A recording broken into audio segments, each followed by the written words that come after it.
Ang araw sa inyong lahat mga kabantay. Panibagong araw tayo, panibagong vlog.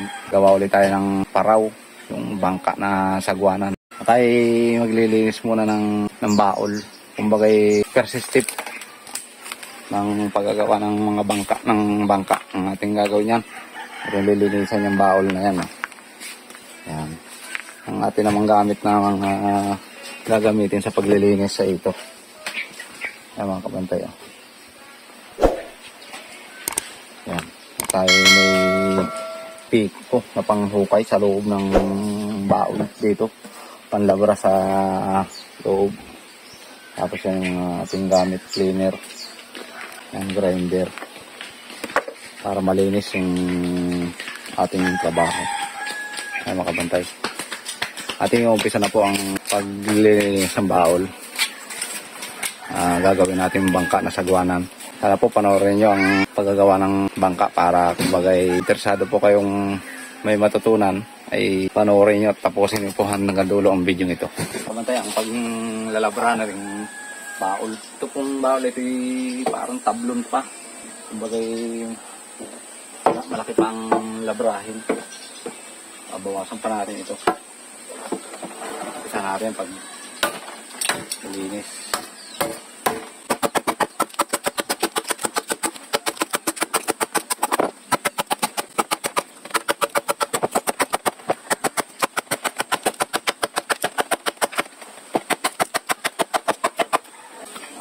Tapos nating labra mga kabantay.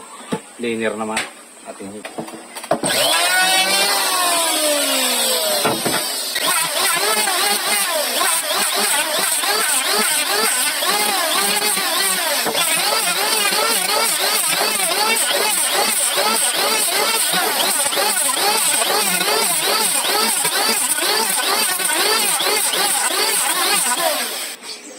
mga kabantay, tapos na yung paglilinis ng labas nitong baol ng ating paraw na ginagawa natin. Bilog na ayos na. Ang susunod natin gagawin itong paghuhukay na naman. Kailangan ito mahukayan ng maganda ang paghuhukay bago natin asimbulin itong bangka. Ito talagang inuunang ginagawa pagka nagagawa ng bangka, paglilinis ng baol. Umpisa natin.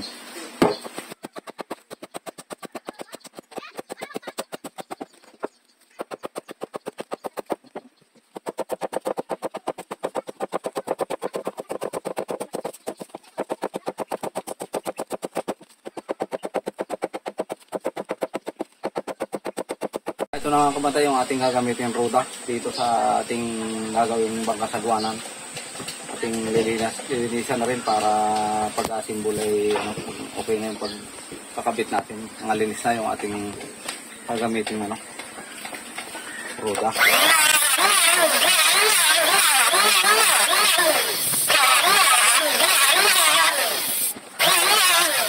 Ito yung ating ligasyon na kakabit natin doon sa bangka nating gagawin yung bangka sagwanan. Yung lilinisan na rin.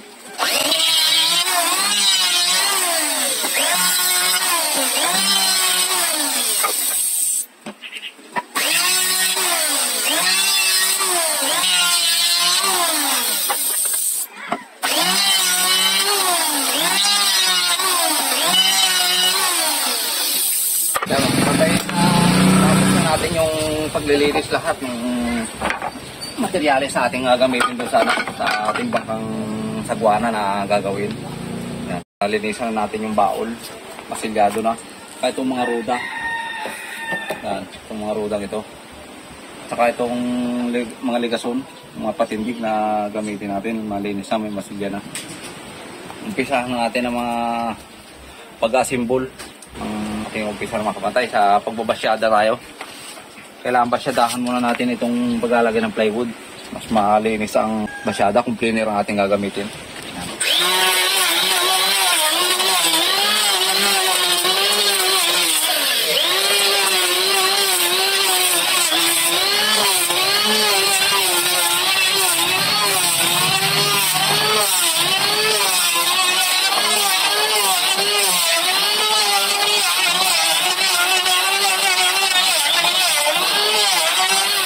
Yan, tapos ako po mga kabantay yung ating pagbubasyada. Ito na yung ating ginawang pagbubasyada na yung lagayan ng plywood. Tapos yung roda, mayroon na rin basyado ito. Ilalagyan ko na rin basyada para hindi mahirap pa ito mga kabantay pag nakakapit na. Ito namang luwang ng dulo ng bawal na ito at itong kapal nitong roda ay magkasukat na yan, magkaparehas na. Kaya tumba na yung basyada nito, basyada ng kasko, basyada ng roda. Ating umpisa ng roda sa pagsisigo tayo ng roda mga kabatay.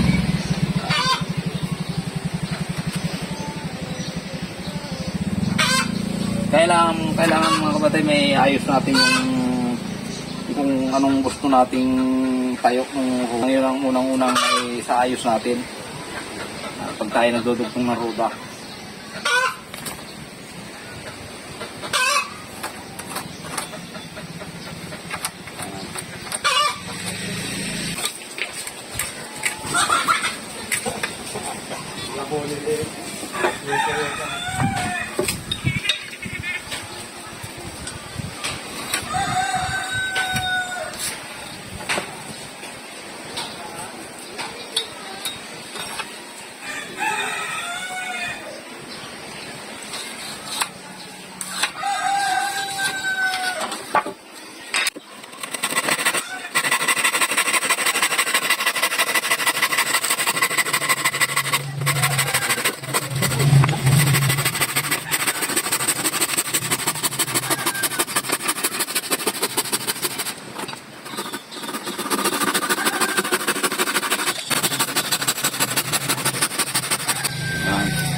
Saka rin mga kabatay papaitan. Wala mga kabatay sa pagsisigo ng roda. Ito ang kailangan unahin natin ng ukit. Ito sa pinakang lagayan ng lock. Ito ang mauna bago pa ang kasko. Pag natapos na itong roda, saka ang kasko at ang lalagyan ng siguhan ng lock.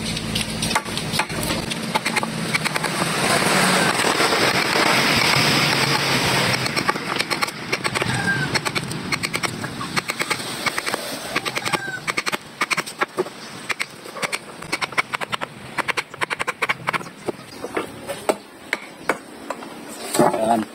Ganyan mga magiging tura kabantay ng forma ng roda. Ayan, ganyan na. Tapos itong kasko, itong baul. Ayan. Ipaplastar natin dito ng pag ganito. Saka natin lalapisan para may sigo dito sa kasko.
Ating babawasan itong wall ito para bumababa ang tayo ng roda.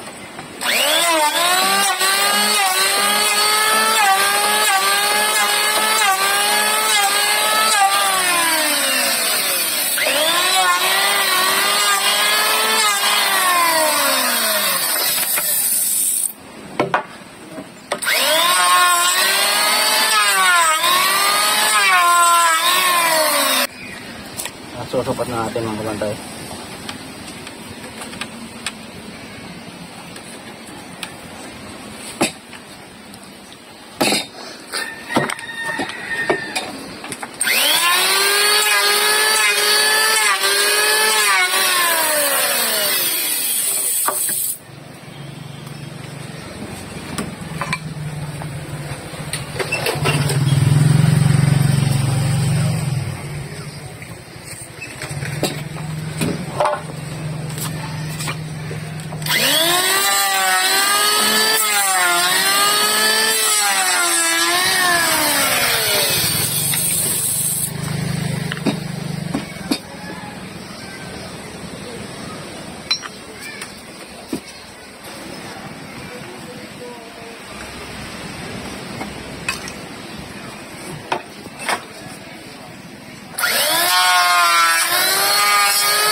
Saka natin susuot, kumanta yung lock dito sa pinakambutas niya.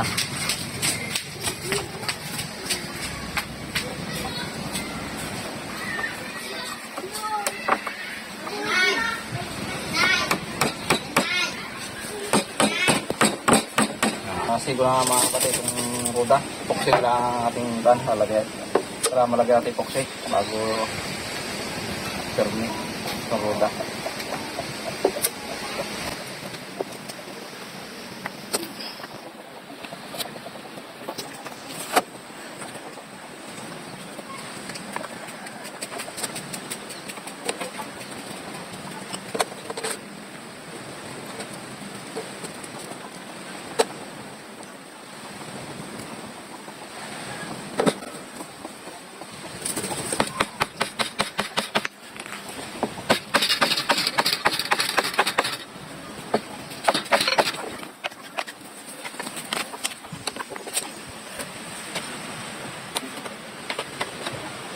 Yan mga kapatay, naikabit na natin yung ruda na ka-epoxy na.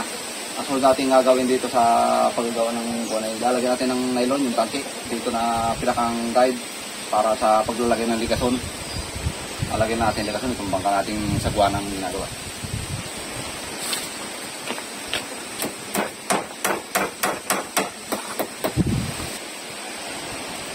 Siguro ito ha. Holes lang. Lamig, puta. Hindi ko na takpan yan. Boy, Islam lang. Meron yan, nagapalawan yun. Pansin na mga kamantay. Yung lalagyan na ng ligason. Dito muna tayo sa gitna mag-umpisa. Papunta dun sa paunang puntang unahan.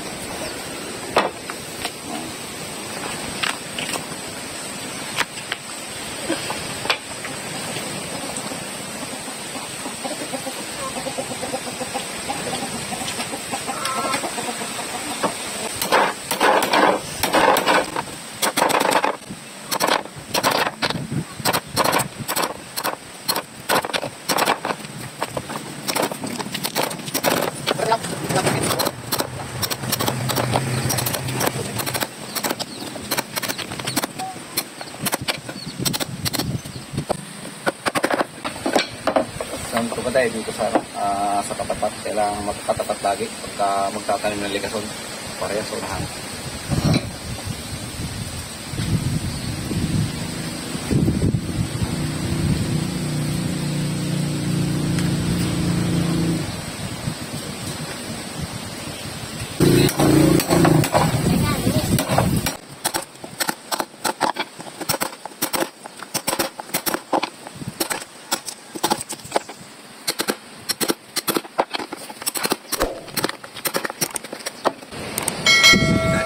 Sunod, lagay ng ligason.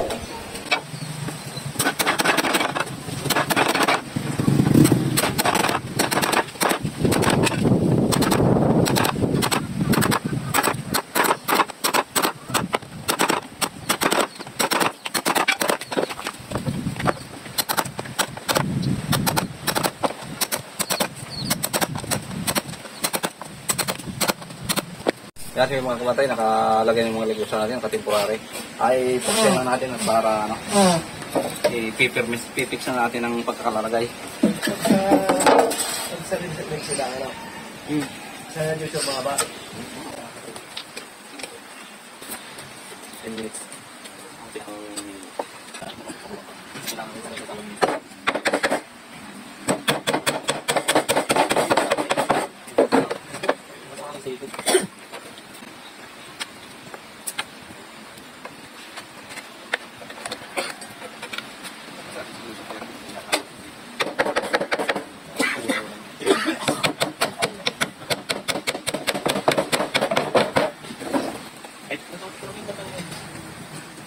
Ano ba yung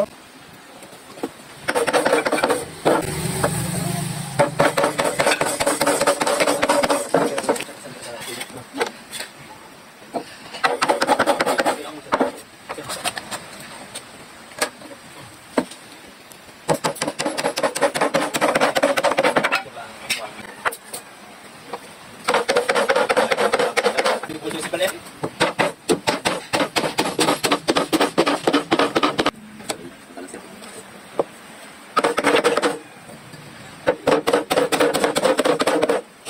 mga kabatay, natapos na yung ating pagliligasyon. Ito na yung bangkang sagwana natin ginagawa. Ating lalagyan na ng dingding ng parka. Itong plywood.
Yan. Ito nakabanta yung ating mga bangkang mga parkahan na natin. Yan, may plywood na.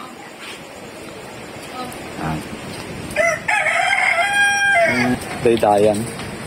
Ito yung kahoy na dalawang yan. Yan pinakampatsula na ikakabit natin. Yan. Yan po ikakanalan pa yung lalagyan pa nung pinakang kanal na pagsusuotan ng plywood.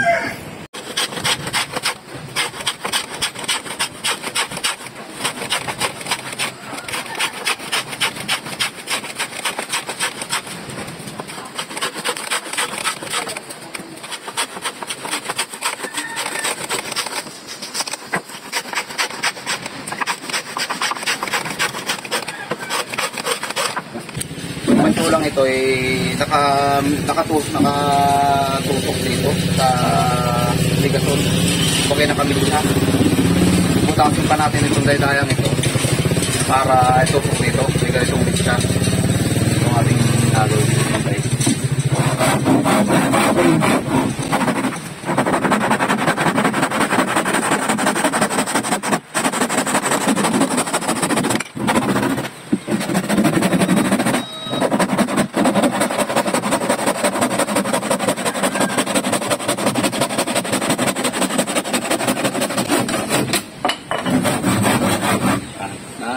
Lagyan na natin ng mitsa mga kamatay yung lahat ng ligason.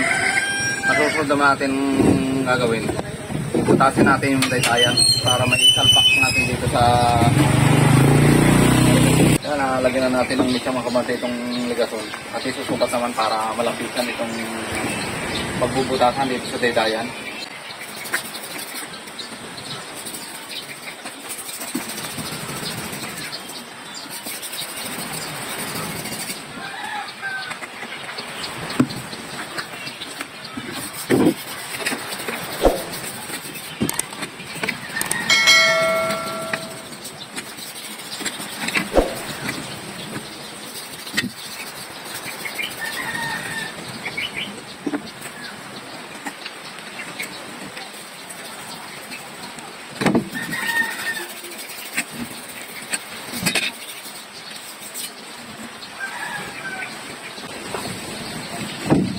Ito magkamatay ang ating sukat ng bawat butas ng ligason. Ating papaitin ito para mabutasan. Mga kamatay, butasan na natin rin daydayan para may tusok natin sa mitsa ng ligason. Ito.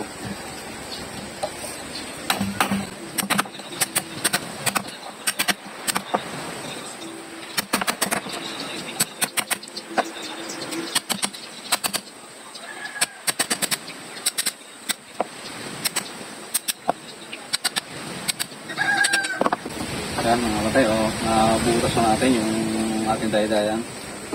So natin kakapit dito sa ibabaw ng bangka na tinilagawang sagwanan. Kapitan natin mga kapatid itong daydayan. Kapag na. Palagyan lang natin epoxy itong siksa ng ligason.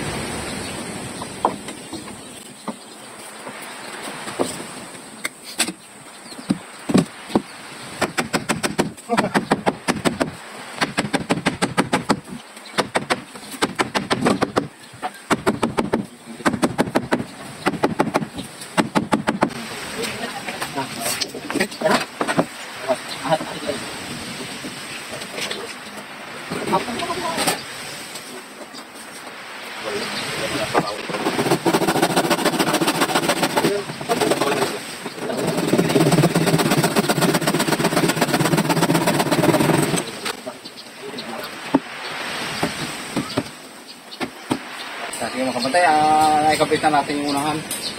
Yan, yung saruda, yung daydayan. Dito tayo sa huli. Kabit na rin natin yung daydayan dito sa ruda.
Yan mga kapatid, nakakabit na itong daydayan.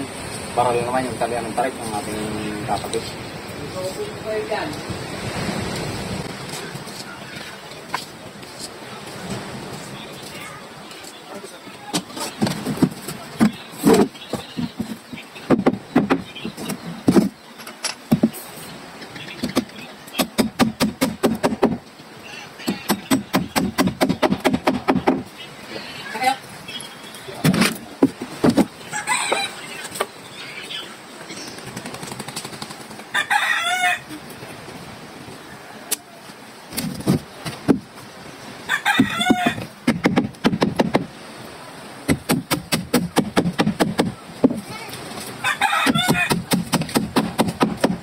Ito na mga kapatay ang bangka nating sagwa na ginawa.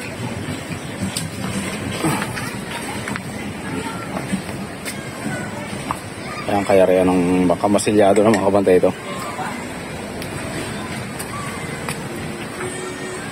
Medyo malaki-laki mga kapatay ang pagkakurikanan nito pagka tiyari at gawa ng ito lambatan.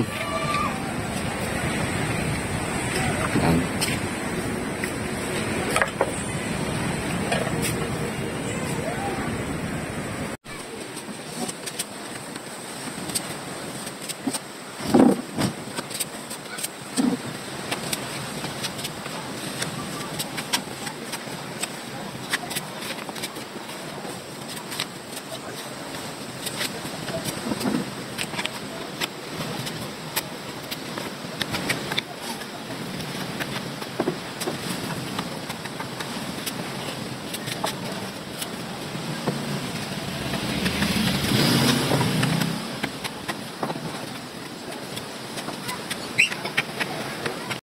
Ituro muna tayo mga kapatid, tapos na yung pagyari natin ng bangka.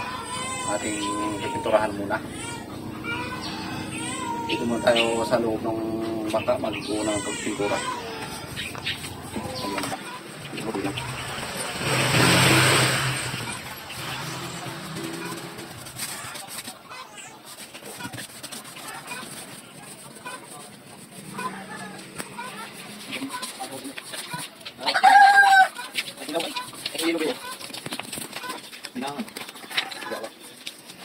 Ay, dito na kilo pa yung ganda niya.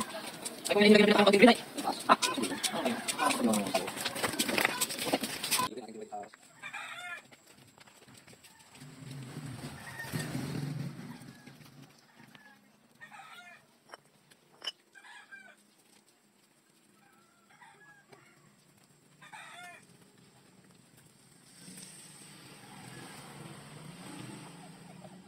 Mga kabantay, hanggang dito lang po ang video ito at sana po nagustuhan ninyo at may natutunan kayo sa tutorial na paggagawa ng bangka ng sagwanan. Sa lahat po, sa mga subscriber po, maraming pong salamat sa walang sawa niyong pagsuporta sa aking bagong YouTube channel. Yan mga kabantay. At sa lahat po sa mga viewers po, mga silent viewer, yan, salamat na rin po sa lahat, sa inyong lahat. Shoutout na lang po. At kung bago pa lang po kayo sa aking bagong YouTube channel, sana po mag-like, mag-comment at mag-share na rin po. Yan. Maraming pong salamat sa inyong walang sawang pagsuporta. Yan, God bless po sa inyong lahat.